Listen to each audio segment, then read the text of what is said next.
is Agiatis Benardou from the Athena Research Centre Digital Curation Unit. Excuse me. Yeah, sorry. Can you just leave it here? Yeah.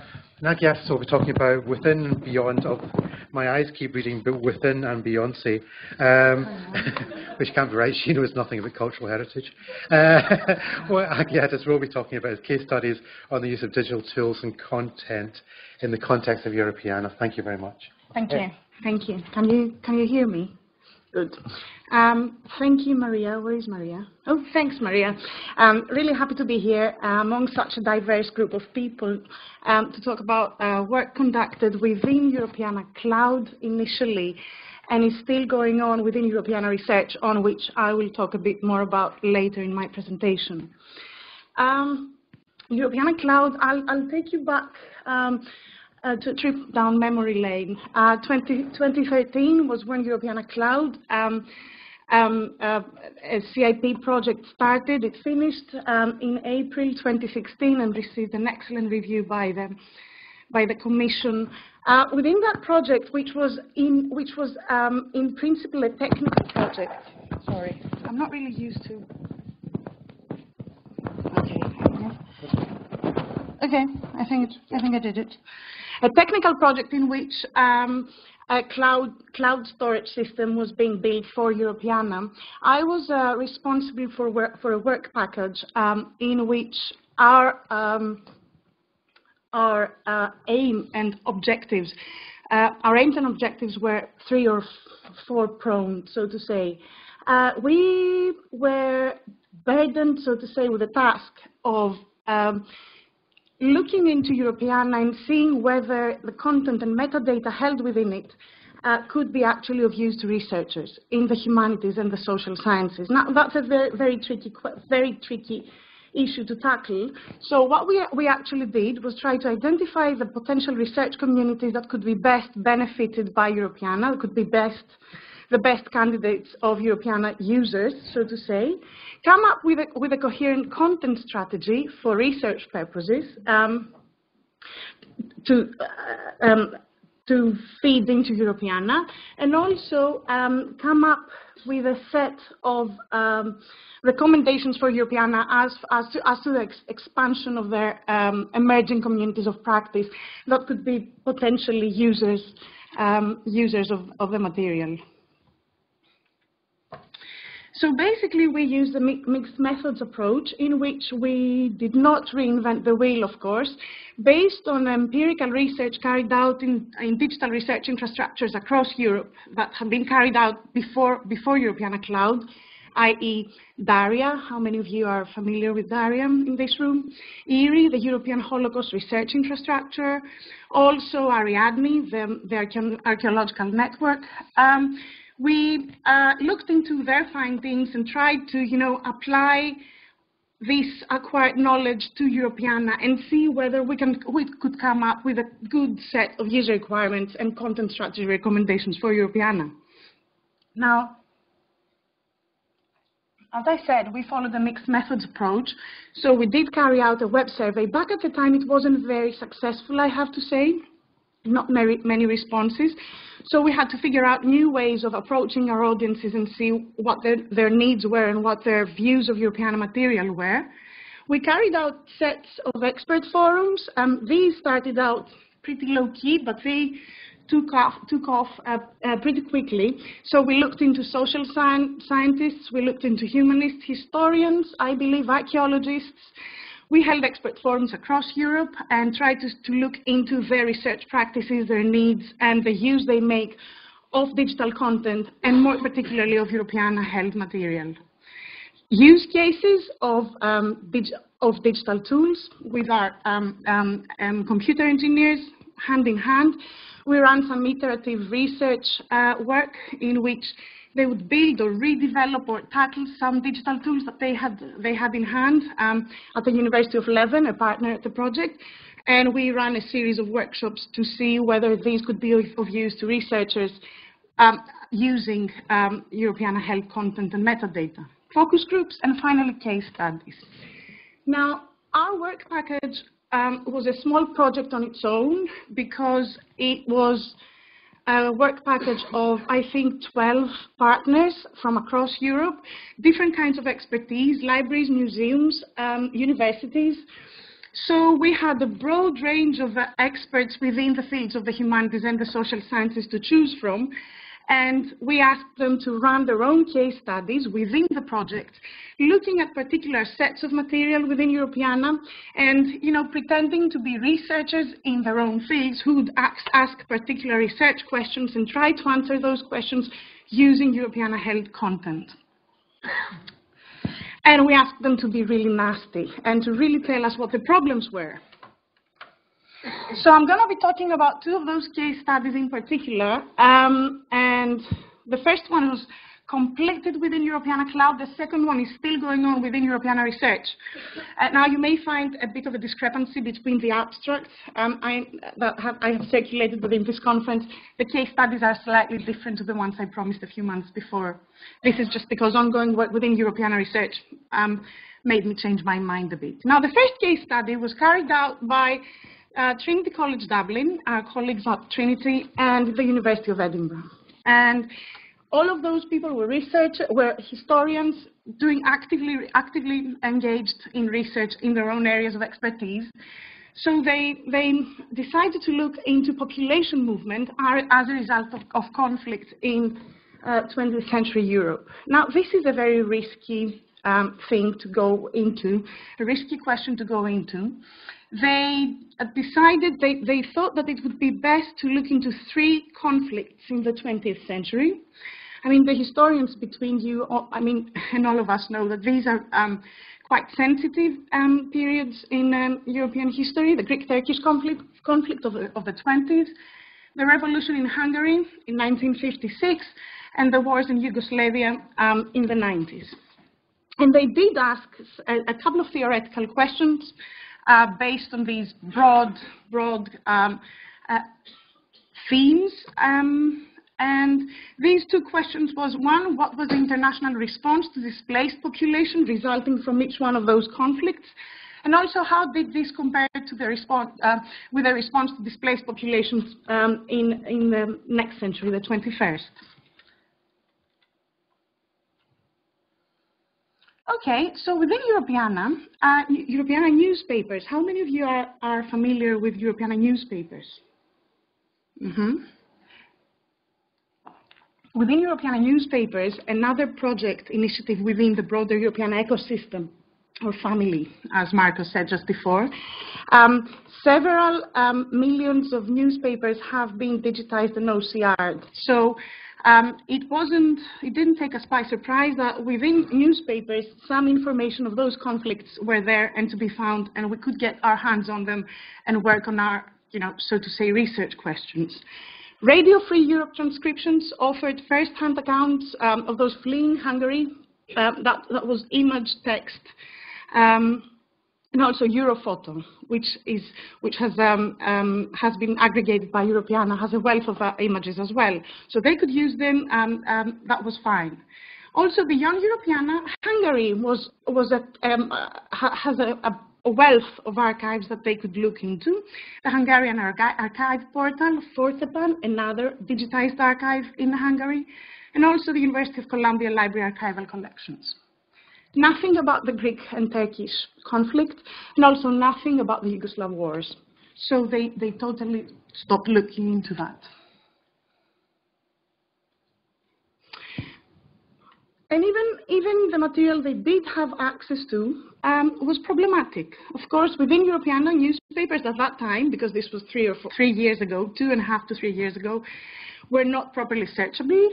Metadata, if you're really looking into high-level research, metadata is not satisfactory, often incomplete, inaccurate, if you're an expert on the subject. And also, sensitivity issues and, privacy issues that, didn't allow them to pursue the Yugoslav, especially the Yugoslav war, any further. We did identify a lot of content that Europeana could potentially absorb, and we did include that into our content strategy report. on our recommendations list. We did advise Europeana to create stronger links to those content holder institutions and work with them, particularly in what has to do with content that's sensitive, so to say. Cultural sensitivities, language issues, prevent researchers carrying out that high-level research from working within Europeana and even beyond it to solve their theoretical problems. And also, of course, money. Money is always a problem when we're dealing with maintaining, preserving such kinds of records. This was one of the 5 case studies. I'm only going to be going into 2 of them today. The second one was children's literature. Now, a colleague from the Digital Curation Unit in Athena Research Center, Elisa Papaki, she was part of this project. She's a historian herself, but she really likes children. She really likes children's books, and she suggested that we go and look at what Europeana holds on children's literature. Now, this is a very different topic to go about, because we cannot really identify children's literature as a research theme as easily. So she tried to, so to say, put it in some kind of a context and try to identify it and make sense of it in a very scholarly way, of course. And she also tried to match it to potential academic disciplines that would be looking into this kind of material, both within Europeana and beyond it, and use it for research purposes. So, of course, we were not that surprised to see that, the research disciplines were very diverse, from textual studies, philologists, linguists, to historians, cultural historians, teachers. So diverse audience obviously means diverse needs. Now, there's another tricky thing that we needed to tackle. And going through Europeana, yes, we did find lots of text, lots of images, and a few videos, ranging from 1450 to 2014. That was at the time Elisa carried out this case study, across Europe, but mainly the United Kingdom and Scandinavia. And what she really thought at that time was that what the results that we came up with were really a sort of a brainstorm. There was not a coherent corpus of children's literature related material that one researcher or a set of researchers, different or even these diverse communities could turn to and work from. And our suggestions, remember we told them to be nasty, their suggestions were nasty.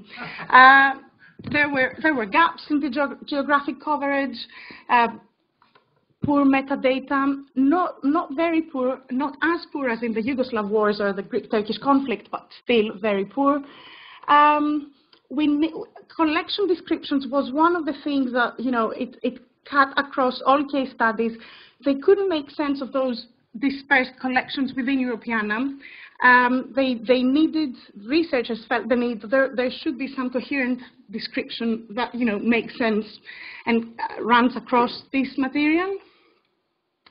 And also, Elisa and the team working on children's literature felt the need for a few digital tools or some digital tools that would enable them to navigate through the collections. And as soon as they could set their hands on the actual material, that's content or metadata, within Europeana, they could actually be able to do something with it, visualize it, set it on a time mapper, these kind of things.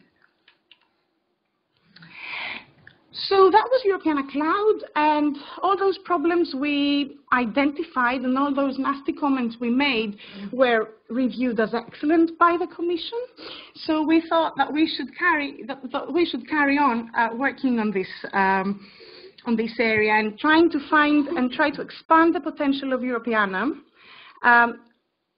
with regards to research communities. We feel that there's ground there. Europeana is it's a huge ocean of data, and researchers should be able to swim in it. Findings from Europeana Cloud, just a few bullet points from what was I think, a 300-page report. Different research disciplines use different types of data in very different ways. Data aggregation within Europeana has been horizontal rather than vertical. That really means that, high-level researchers doing really specified research on particular areas may not find Europeana as useful as, say, teachers working with students, school children, or undergraduates, for example. Collection level descriptions was one big thing, and also the need for user-friendly tools and services to enable meaningful reuse and reinterpretation of what's there. So lots of work was still needed, and is still needed. Is that 5 or 1? 5, good. So those 3 years were not enough for us to make sense of what the best way forward is for Europeana to engage with researchers in the humanities, the digital humanities and the social sciences. So we needed more time, and Europeana gave it to us, so on to Europeana Research. This is one of the initiatives within the framework that Europeana operates at the moment. You can log on to research.europeana.eu and look at our portal. What our work has been during this last year that Europeana Research has been running, and we're hopeful to be working on it for the next year or so as well, is to open up cultural heritage content for use in all types of research. In that context, we're running a series of activities to boost or to spread the word on the use of Europeana data for research. We are refining our content strategy recommendations, and also we are trying to foster collaboration between Europeana and other cultural heritage organizations and infrastructures, i.e. trying to set Europeana within the wider framework, ecosystem, family of digital research infrastructures like the ones I mentioned before, Daria, ERI, Ariadne, and all those others running, Parthenos, of course, and all those others running in the EU these days. We're not alone in this task. That's Europeana Research. We are proud to have summoned a very a great advisory board, 13 people from across the digital humanities, social sciences, and the humanities in Europe. Most of them academics, but not only academics, have joined us on board and are continuously advising us and guiding us on how to best bring forward, take forward these tasks that we have undertaken. One of these tasks is expanding the children's literature case study into children's illustrations, and in which Europeana is a bit better than children's books. And because we are trying to be open and we're trying to be inclusive, and we cannot do this on our own, Europeana is vast and the research communities are even broader. So I don't know how many of you heard of the Europeana Research Grants Program? No? Yeah, good. Well, initially when we decided to run a grants program and open a call for proposals by researchers to try and come up with research questions that they were going to answer by using Europeana, we thought that, if we reached 15, we would be happy. Now, we had 160 applications from across the world, and I mean, there was Brazil and Australia and the United States and Canada and of course Europe, and this made us extremely happy because these were people, asking those nasty questions that we were asking back in the days of Europeana Cloud, and they were actually optimistic that they could actually address them using Europeana. And also, these people did not just come from the humanities and the social sciences or the digital humanities, call them what they like. They were librarians, archivists, they were computer engineers, trying to, redesign the Europeana API, improve Europeana metadata in their own kinds of ways, map Europeana metadata to other metadata schemas, all sorts of things. And we were so happy to receive all those proposals, because this means that there is potential. And that Europeana's, yes, thank you, that Europeana's mission, you know, to transform the world, not just Europe, with culture, is still relevant today. So this is just ongoing work. Thank you. Any suggestions, any questions? Thank you.